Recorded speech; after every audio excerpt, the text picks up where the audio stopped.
तुमने व्याधे की तरह मुझे मार दिया। ये भगवान राम के लिए लज्जा वहां पर महसूस हुई। भगवान राम ने सिर झुका लिया। तो आप चंद्रवंश में आए महाराज, चंद्रवंश आपका पवित्र है, कोई कलंक नहीं लगा। आपके कुल में कलंक लग जाएगा महाराज। यदि इसके गर्भ के बालक से कोई चिंता भय है आपको, तो जो बच्चा जन्म ले लेगा उसको लाके दे दूंगा, उसको मार डालना। देवकी बेचारी क्या लिए निर्दोष कंस के लिए इस बात का पता था कि जो महाराज वसुदेव हम वचन के पक्के हैं, जो कहेंगे वो करेंगे। महाराज वो कहेंगे वो करेंगे कि जिस सम्मान के सहित उन्होंने और अपनी बहन के लिए महाराज वसुदेव के साथ में और सूरसेन की नगरी में भेज दिया। बेटी रोती हुई घर छोड़ करके और जाती है, चल करके बिटिया सूरसेन के नगर में भवनों में और प्रवेश करती है।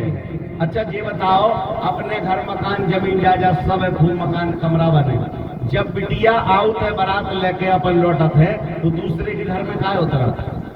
अपने घर में क्यों नहीं उतरते हैं? दूसरों ही पड़ोस वालों मोहल्ला वालों का अपने लान उतरवाओ, इसलिए उतारते हैं कि बेटी अपने माँ बाप को छोड़ के आई है।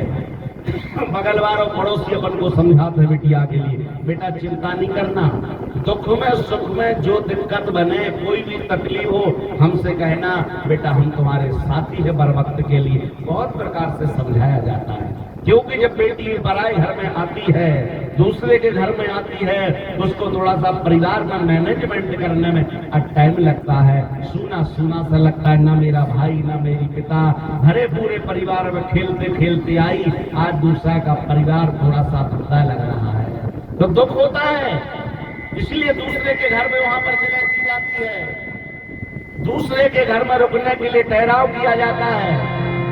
फिर महाराज जब अपने महलों में प्रवेश करती है, उधर न भैया दिखा दो घो, न भाभी दिखाती, न पिता दिखाते, न माता दिखाती, अकेली महलों में चली जा रही है महाराज। इसी कवि ने कहा है कि ऊंची हवेली बेटी चढ़ गई अकेली, सुमाए के को ना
देखा कि मेरे घर में ना माता ना पिता ना भाई ना बंधु कोई नहीं दिखाई देता है।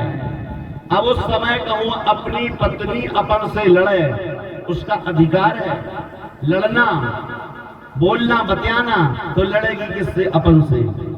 अपना दुख दर्द को सुनाएगी तो कौन को? अपन को। लोग उसका लड़ना और गलत समझते हैं।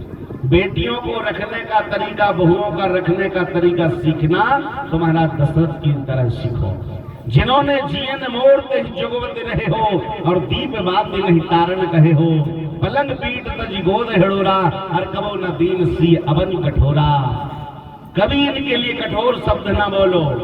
जैसी आंख की पुतली रहती है हमारे आंख के अंदर, जरा सा कंकड़, जरा सी झरब, जरा सी धूल आंख पर पड़ जाए आंसू आ जाते हैं, ऐसी बहुआ और बेटियां के आंसू गिरने लगते हैं। वो एक लाडली होकर के हमारे घर में आती है। भगवान ने मुझे बेटा दिया तब तो मुझे बहू मिली ना, बेटा नहीं दिया होता बहू कहाँ से मिल जाती। और आज यदि उसको प्रताड़ित कर रहे हो तो एक वक्त ऐसा आएगा कि तुम्हारी बेटी भी किसी के घर जाएगी तो तुमको भी उसी की तरह आंसू और बहाना पड़ेंगे जिस दिन तुम्हारी बहन के आंसू गिरेंगे। कष्ट देने पर कष्ट मिलता है। अष्टादश पुराणस्य व्यासस्य वचनम दयो, व्यास जी ने लिखा है 4 वेद 6 7 में बात मिली है 2 क्या सुख दीन सुख होता है, दुख दीन दुख हो। यदि किसी को सुख दोगे तो सुख मिलेगा, इज्जत सम्मान दोगे इज्जत सम्मान मिलेगा। किसी के गर्म आंसू डालोगे तो वक्त में आपके 4 गुने 1000 गुने आंसू गिरेंगे। ये बात हमारे और वेद शास्त्र में कही जाती है, इनको मान के चलो। किसी को प्रताड़ित मत करो, दुखी मत करो। आज समय बीतता जा रहा है, घड़ी निकलती जा रही है, निकलते निकलते समय बीतते बीतते और जैसे ही वर्ष बीतने पर और देवकी के पास एक बच्चे ने जन्म लिया तो उसी के जन्म के समय में और जैसे ही बच्चा का जन्म हुआ कुछ गरीब आज महाराज बसदेव जी जाकर के हाथ जोड़ करके कहने लगे, देवकी तुमको पता है मैंने तुम्हारे भैया से अपने प्राणों को बचाया था, बचा करके लाया था। आज इन्होंने बड़े आदर सम्मान से यदि पति का वचन रखना चाहती हो सत्य तो प्रथम बालक को दे दो। धन्य नारी के लिए जो अपने पति की इच्छाओं को समझने वाली प्रथम बालक को दे दिया। शास्त्र कहते हैं कि हाँ तो ठीक है, अपने सारी राज मुद्राओं को भी इसने त्याग दिया था। एक बार नारी ने पति के परायण है तो सुख के समेत बाजार बिक जाती है, और एक बार नारी त्रिदेव को बनायो बाल गोद ले प्रमोद से वो पालना झुलाती है। एक बार नारी यमलोक बीच जाएगी मृतक पति को जीवित करके लाती है। सती सावित्री अपने मरे हुए पति सत्यवान को और यमराज के हाथ से छीन करके लाई। इन्होंने महाराज आज अपने प्रथम बालक को दे दिया।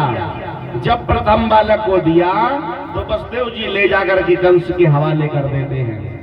कंस के हवाले करने के बाद कंस ने जब सुंदर से बालक को देखा तो वापस कर दिया महाराज इन्होंने। तत्पश्चात नारद जी को चिंता हो गई कि पापी का पाप का घड़ा कैसे भरेगा।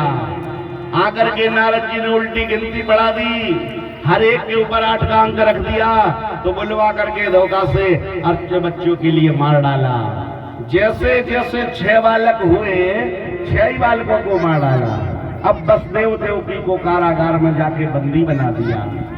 कारागार में जब बंदी बनाया बसदेव देवकी चिंता करने लगी, सोच करने लगी कि हमारे को कारागार में डाल दिया, 6 बेटाओं को बंदी बना दिया। अब भगवान को भी चिंता होती है। बोले कौशल किशोर जी महाराज की। थोड़े समय में भगवान जन्म लेकर के कारागार में आएंगे।